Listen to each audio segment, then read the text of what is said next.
criminal justice. Now we have John Avant around the corner, who's involved with the organization, and want to speak with him about it as well. Step on in over here, sir. How you doing? I'm doing well. How are you? We're going to put your right foot over here, and this is our camera that we talk to folks about everything going on with the Guardians Association. Oh, okay. So nuts and bolts. Who's being installed tomorrow? Well, I'm installed as the president. Rhonda Ruggiero, she's a member of the Providence Police Department. She's actually going to be the vice president. We have as a secretary Louis Rivera, who is a detective with North Providence Police. And finally, our treasurer is Ronald Madison. Ronald Madison is he's one of the original black troopers from the Rhode Island State Police. He came on a job in 1971, and obviously in the last few years he's had a passion to get back involved in law enforcement and help possibly to create opportunities for people of color.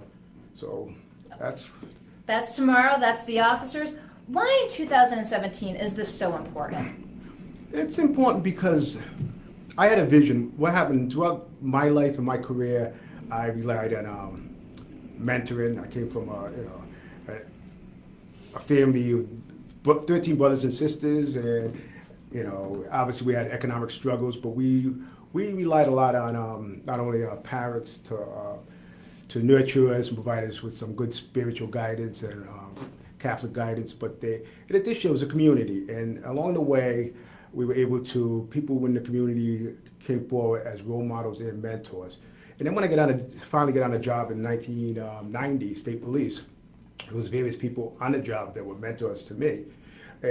But occasionally at the time, there was only a few members of color, and like Ronnie Madison, retired Captain Leroy Rose, Detective Lieutenant Herman Steed. So I would, obviously, even though I grew up in an exclusively white community, I looked to them a lot of times for guidance and support. Throughout the course of my career, as I became a lieutenant, actually promoted to detective lieutenant, I used to periodically have officers of color used to come to me and ask for some guidance, support, and some mentoring. So I used to talk to them. I used to tell the importance of being a role model for other people in the community, and what we do is a reflection on our community as a whole, but also our minority community. And so in addition to that, I tried to get more involved. I was able to not only mentor my own kids, which is a challenge in itself. So my nephews, I was able to I did a 25-year career. A few years into it, I took my brother under my wing. My brother is now a 23-year veteran with the Providence Detective Division. Subsequently, I provided some guidance and support to a few of my nephews. And I'm proud to say that one of my nephews is a Rhode Island State Trooper, is a former Marine, and served in Iraq. And he does, I guess apparently they like him quite well. He's instrumental with the academy, running the academy. And I have another nephew who's also a patrolman in Providence Police. In addition to that, I have a niece who works for Immigration Custom Enforcement Agent. It is in the family. So no, but bring it a little closer over here too. But what is? I looked at it as okay. My family, I was raised under difficult economic situation. We overcame a lot of those obstacles. I succeeded, but me, myself, and my immediate family were able to guide them along and show them the benefits of being in law enforcement. So when I see like the last few years with the negative publicity as far as lack of recruitment, and I said, you know what? I thought it was a perfect opportunity, because if you think about it, okay, granted in the past, we didn't have people of color with rank who were retiring. I just retired a year and a half. I served State Police FBI Task Force. I served on the FDA, Officers of the Criminal Investigation Task Force for several years. I was actually the detective assigned to the case when we brought in $45 million from the Google settlement. Okay. That was me. And, that was big. So I looked at it as, okay, in the past, we didn't have that qualified experience, expertise from minority law enforcement who were available. Now, you look at it now is the community's battling with law enforcement. They're saying there's inadequate representation. It doesn't properly serve us. You have the law enforcement saying we can't recruit, there's not enough qualified minorities. So look at the gap between that. And you think, why not establish an organization of qualified minority, retired and active police officers who have an abundance of expertise, and now we can fill that gap as far as, say if someone, that's why specifically we only focus on high school and college kids. Okay. If they have an interest, if they get directed towards us, we'll kind of give them some guidance, support, nurture them along the way, tell them what they have to do, what they should do. A lot of it, and I tell people, is not only, so a lot of people physically don't maintain, or they don't know the true qualifications, and they end up failing physical. So help them on the physical side, to just know what the physical Know what the qualifications physical, and challenge them and see what they're, a lot of times they'll tell me, oh yeah, I'm doing this and this and that, and then they tell me, oh, I failed. And so, Is the preparation a big part of it? They running, lifting, strength. I mean, what should the average person know, or someone who's interested in law enforcement know? I generally tell them, I used to, I don't know if I mentioned, at the state police, I competed several times at the national level, national, they call it Troopers Law Fit. I was on a team, it consisted of two male troopers and 2 female troopers. And we used to routinely win, and actually I finished second one time, and another time third. So fitness, and I also used to hold my weight class, the state record for drug-free powerlifting. So I used to tell most candidates, I said, I'm naturally, because my genetics, my family, I said, strong, but I emphasize more calisthenics. Okay. And a little bit of weight training, but don't overdo it, because when you're in academy, it's a lot of running, a lot of sit-ups, a lot of push-ups, other things, rather than, actually I've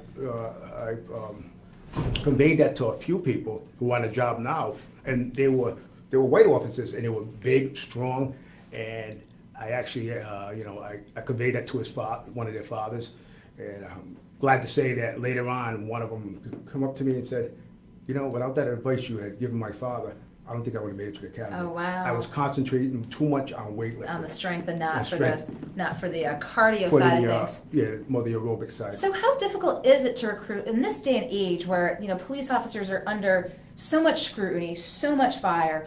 Where do you see the appetite? I asked Charles this as well. Do you see youth who wanted to participate, or are they reticent because, again, of such a very loaded environment in which we're in? Yeah, what I'm finding out when I interact with them is they're hesitant. What the problem is, they get this perception from either media or negative publicity about, these horror stories of police interaction, how they're treated on the job. But a lot of that, is past. I came on, and I'm glad to say, due to accreditation and things, they stopped the whole troopers and police officers a lot more accountable for their actions. But I would say to them, let me explain a couple of things, or tell the basic benefits of being a law enforcement. I say, generally most departments after 20 years you can retire. You can move on to another career. You can do things on the side, you can service your community. You could also, there's a lot of benefits to it. And most agencies usually they provide you for funding for further education. Mm-hmm. I was able to I graduated from the University of Rhode Island, probably alum, and economics degree. But in law enforcement, generally they don't reimburse you or pay for anything except it's criminal justice or administration of justice. So I went on, I got my associates in my bachelor's degree at the Roger Williams, and just before I retired, I got my master's in criminal justice / Homeland Security, Salve Regina. So there's a lot of benefits that you might not normally get. And if you have a good disposition, you have good, I believe, good interpersonal skills, and trust me, minority or non-minority, there's a lot of people not qualified. And that's one of the things, when we take someone under our wing and we try to guide them or nurture them, we'll be able to assess if they do have that right aptitude to be a police officer. Because my biggest thing on a job was to treat people fairly. And you provide a service to the community. And people expect that.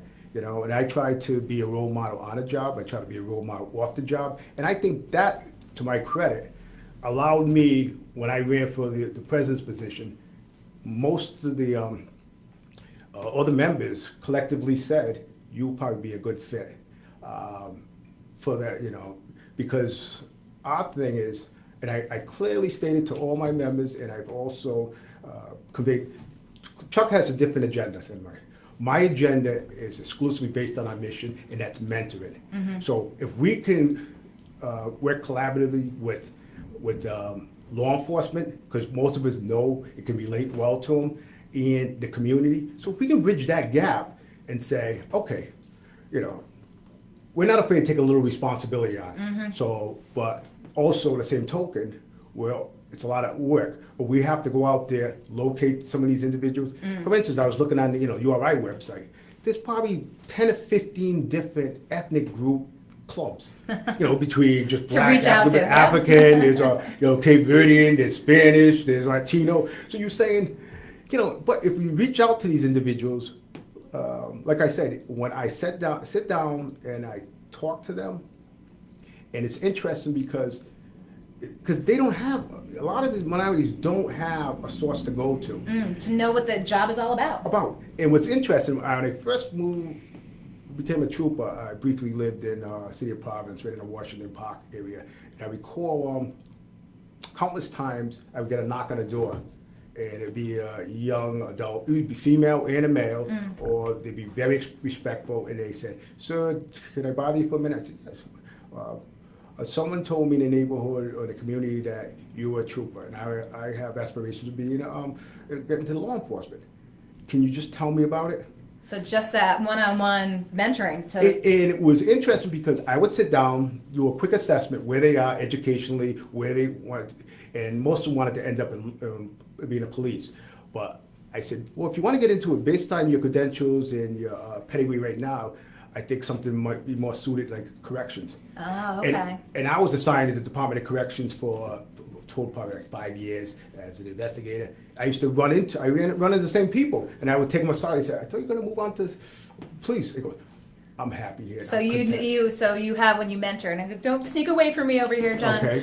At finding out their skills and where they'd be. So it's just not, it's not just police, it's the different areas that they might excel in that's part of the mentoring program. It's part of finding out where their interest is, because it's a broad range spectrum of law enforcement.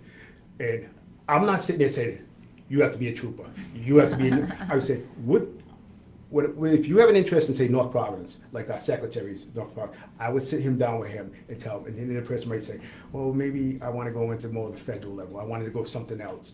Like my niece, she moved on to ICE. In different communities, police agencies are totally different.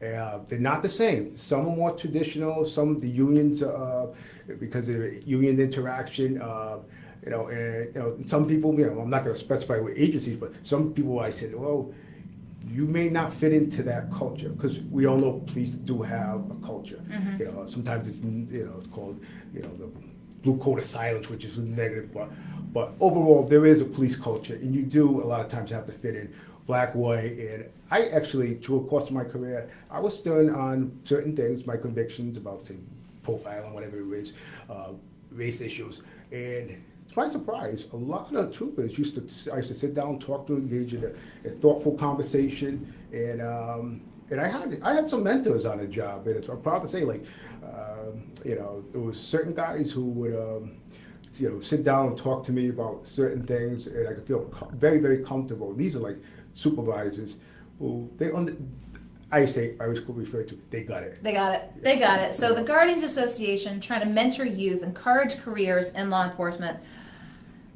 We talked a little bit about what Rhode Island does well, and a little bit about what Rhode Island could do better. Is this really the big piece of the pie in terms of, is it starting at the recruiting level?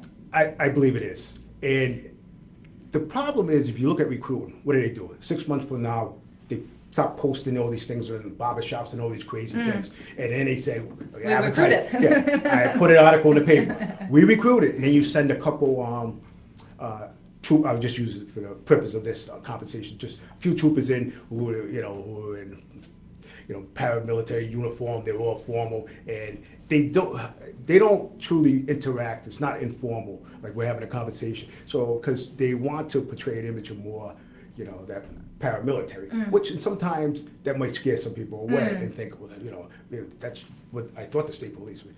But you know what? Mentoring is different, and if I got a minute, I just want to explain one good story. Like I said, I always pride myself to be able to relate to all different people and mentor anyone. A good example, I was at the prison for like 5 years. I was down there. You handle the adult side, the women's side, the employees, correctional, and the juvenile. So you basically, one detective might have like 250 cases. Wow. You get overwhelmed. Some of them are serious, some are minor. But the staff over at the training school asked me, he said, obviously they have a school over there. And he said to me, we're having a career day over here. And some of the staff think that it would be nice to have someone from the state police. We obviously realize that some of, the kids here will never be able to become troopers or have, they might maybe just, revert back into the adult side eventually. And they said, would you be interested in just talking to them? And I said, absolutely. And so I got the approval of the headquarters, said, yeah, okay. So you have all these different vendors, businesses. It was like, and go in there, and so it sent me into a classroom. I still remember this vividly. I walk into a classroom like this, suit and tie, with I can't carry a gun in there, but badge and stuff. And they're all sitting there, and there was several staff, and they go, we just want to have a state trooper talk to you. I'll tell you what, these kids were climbing over the desk, running out the door. They had staff holding them physically, straining them to not get back in your seats. After they calmed them down about 5 minutes. So they didn't want it, they were scared? Yeah. Okay. And all of a sudden I go in there and I start talking and I start to tell them my life. I said, I grew up 13 brothers and sisters. I said, grew up in a difficult situation, economically. My parents did everything. They relied on the church, community supporters.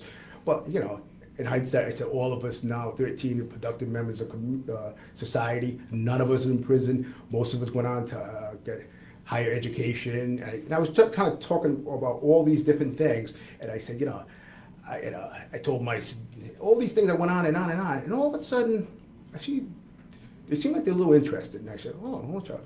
So at the end of it, it was only like 40-minute sessions. You had to talk, and then you had to move on because each group.